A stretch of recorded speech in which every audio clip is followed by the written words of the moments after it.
अन्याय के खिलाफ एक सच्ची जंग। राम एक गरीब लेकिन मेहनती आदमी था।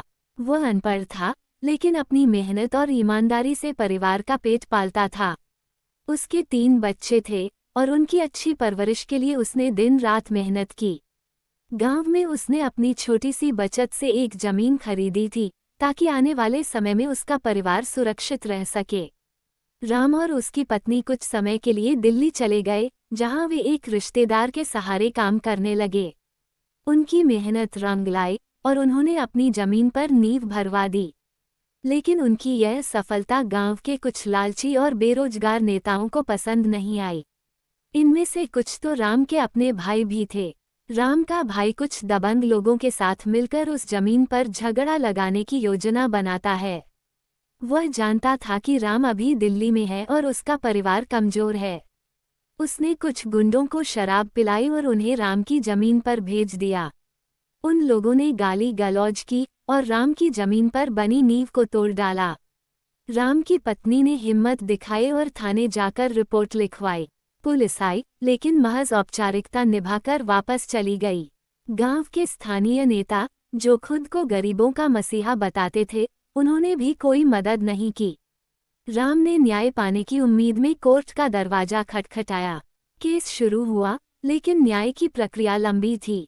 इसी बीच राम और उसकी पत्नी दिल्ली लौट गए, क्योंकि घर चलाने के लिए काम करना जरूरी था। 1 महीने बाद राम का भाई कुछ स्थानीय नेताओं और गुंडों के साथ मिलकर रातों रात उसकी जमीन पर सड़क बनवा देता है। जब राम को ये खबर मिली तो उसका दिल टूट गया। उसने समाज के एमएलए और बड़े नेताओं से मदद की गुहार लगाई, लेकिन सभी ने उसे टाल दिया। राम जहां भी गया, उसे बस झूठे वादे और खोखली बातें सुनने को मिली। समाज के नेता, जो चुनाव के समय गरीबों के घर जाकर उनके साथ खाना खाते थे, अब उसे पहचानने तक को तैयार नहीं थे। राम समझ गया कि आज की युवा पीढ़ी नेताओं के पीछे घूमने और उनके साथ फोटो खिंचवाने में व्यस्त है, लेकिन असली सवाल कोई नहीं पूछता। हमने आपको वोट दिया, आपने हमारे लिए क्या किया? ये सवाल कोई नहीं पूछता, इसलिए भ्रष्टाचार और अन्याय बढ़ता जा रहा है।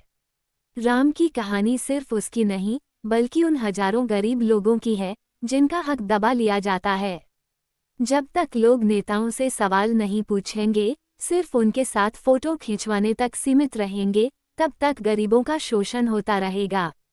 परिवर्तन तभी आएगा जब लोग अपने अधिकारों के लिए एकजुट होकर खड़े होंगे और नेताओं से उनका काम पूछेंगे। न्याय आसान नहीं होता, लेकिन अगर लड़ाई जारी रहे तो अन्याय के अंधेरे को खत्म किया जा सकता है।